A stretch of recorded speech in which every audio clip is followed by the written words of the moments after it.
You want more? You have always wanted more. And somewhere underneath that, you are exhausted by the wanting. Welcome to the Stoic Compass. I am Epictetus, and today I am joined by Carl Jung and LAOZI. Today we are examining how do you hold ambition and contentment at the same time. Let me start where we should. Ambition is not the problem. Misplaced ambition is the problem. You are not suffering because you want things. You are suffering because you have confused wanting the outcome with doing the work. Those are not the same. The outcome is not yours. The work is. The moment you understand that, ambition stops being a trap and becomes a discipline. I think you are moving too quickly past something important. Ambition is not simply a practical error in targeting. It is a force with a psychological history. When I see someone consumed by ambition, I do not first ask what they want. I ask what they are running from. The drive to achieve is very often a compensatory structure, something the psyche builds to cover over a deep sense of inadequacy. You cannot simply redirect that drive with a logical reframe. The root has to be examined.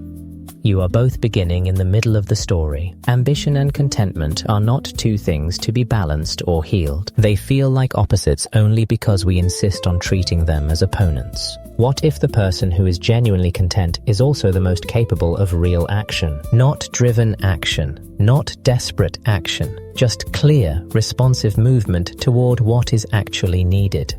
LAOZI, that sounds appealing, but it does not answer the practical question. A person has goals. They have a life they are trying to build. They wake up in the morning and they have to decide how hard to push.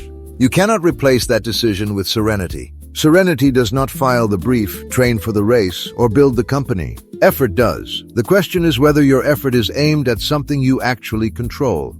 But Epictetus, notice what you just described. A person waking up and deciding how hard to push. What determines that decision? You would say reason. I would say history, wound, pattern, the voice of a parent they have not consciously heard in 30 years. The ambition people feel is almost never purely rational. It is charged. It is personal. And if you do not understand why you want what you want, you may achieve it entirely and discover that it gives you nothing. I have seen this. The man who builds the empire and cannot sleep.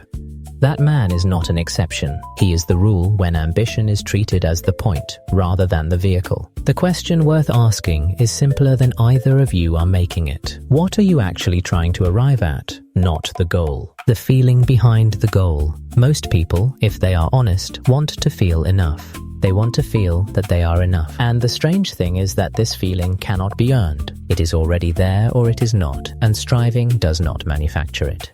I will not argue with that, but I will push back on where it leads. If someone sits with the feeling of enough and uses it as a reason to stop moving, to stop developing, to stop demanding more of themselves, that is not wisdom. That is stagnation dressed up as peace. I have been a slave. I had nothing. I had no control over my body or my circumstances, and I still had something to work on.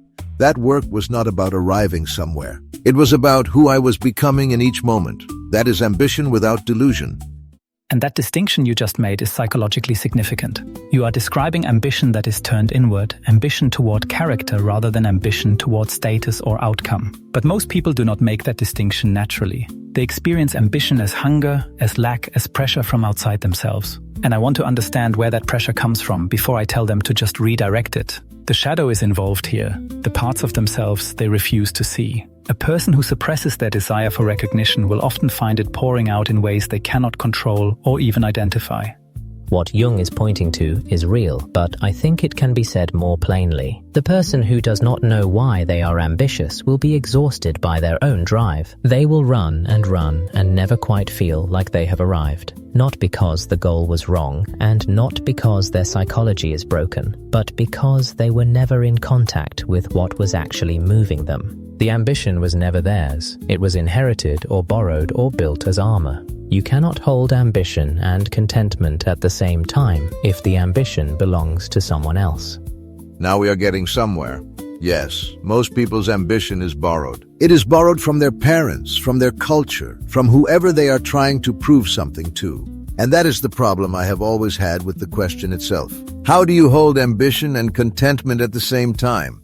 The question assumes the ambition is real. It may not be. The first work is to find out whether what you are chasing is actually yours. I agree with that, which is not something I say lightly, but I want to add a layer. Even when you discover that your ambition was borrowed or compensatory, you cannot simply discard it. The drive does not vanish when it is named. What changes is your relationship to it. You become the one holding it, rather than the one being dragged by it. And that, I think, is where something like contentment becomes possible. Not as the absence of desire, but as the presence of a self who chooses what to pursue and why. The problem with mastery as the solution is that it still assumes effort is the path.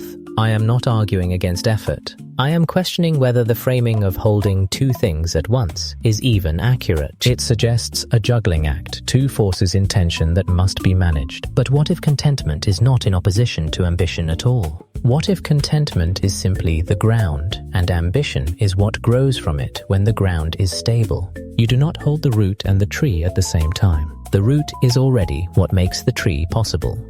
That is a beautiful construction, LAOZI, but it does not help someone who wakes up tomorrow with a meeting they are not prepared for and a year that has not gone the way they planned. Philosophy that only works in stillness is not philosophy, it is decoration. I am not describing stillness, I am describing groundedness. Those are not the same thing. A person can move quickly, work hard, pursue something meaningful and still not be desperate. The desperation is the problem, not the motion. And the desperation, when I see it clinically, is almost always a signal. It is the psyche trying to say, you are not doing this for the right reason. The urgency is not about the goal, it is about something unresolved underneath the goal. When a person slows down enough to hear that signal, the desperation often quiets, and what remains is something more like genuine purpose. That purpose can absolutely coexist with contentment. In fact, I would argue that genuine purpose requires a certain quiet underneath it. So we are arriving at something. Borrowed ambition drives you, yours sustains you. The question is whether you have done the work to know the difference. Most people have not. They are running on fuel that was handed to them before they were old enough to ask where it came from. And once you know the difference, the tension dissolves, not because ambition disappears, but because it stops feeling like a war against the present moment. You can want what you want and still be here, fully here. That is not a paradox. It is just honesty about what is actually available to you right now. What I find compelling in what LAOZI just said is the word here. Contentment is, at its core, a relationship with the present. Ambition, when it is pathological, is a refusal of the present. It says, this is not enough, this is not yet, this is not what I need. When the ambition is healthy, it does not negate the present, it extends from it. The person is here and moving, not here but escaping, not moving but fleeing. And that distinction is the one I want to put in front of every person who tells me they are ambitious. Are you building from where you are, or are you running from where you are? Because the technique is similar, the psychology underneath it is completely different. One of those will take you somewhere, the other will take you far without taking you anywhere. The ones who arrive are usually the ones who were already, in some sense, home. I would add only this. Finding that home is not automatic. It requires looking honestly at what you have avoided looking at. The wound beneath the drive, the fear beneath the goal, that examination is uncomfortable. But without it, contentment remains theoretical, a word people use to describe what they imagine they will feel once they finally have enough. Which they never will. Not with borrowed ambition, not with the wrong fuel. The finish line keeps moving because the running was never about the race. You are both circling the same thing now. The person who knows what they actually want, not what they were told to want, not what fear is manufacturing at 2 a.m, that person does not experience ambition and contentment as enemies. They experience them as the same motion facing 2 directions. That is perhaps the most precise thing that has been said in this conversation. And I would frame it this way, integration is the word I would use. When the conscious desire and the deeper self are not in conflict, the energy that was spent managing that conflict becomes available. It does not disappear into contentment. It becomes genuine drive, purposeful, directed, sustainable. Good, then we know what the work is. It is not managing ambition. It is not suppressing it. It is finding out where it actually comes from, and whether you would still choose it if you were choosing freely. All of this, and we have not yet said the one thing that might actually matter to you tomorrow morning. Here is what is true. You can be ambitious and content at the same time, but only if your ambition is aimed at what is actually yours to pursue. Not the outcome, not the title, not the number. Those are never fully yours. What is yours is the quality of effort you bring, the choices you make, the person you are becoming in the process of doing the work. Most people are not suffering from too much ambition. They are suffering from ambition that was never examined. They inherited a version of success from someone else and have been running toward it for so long they forgot to ask whether they wanted to arrive.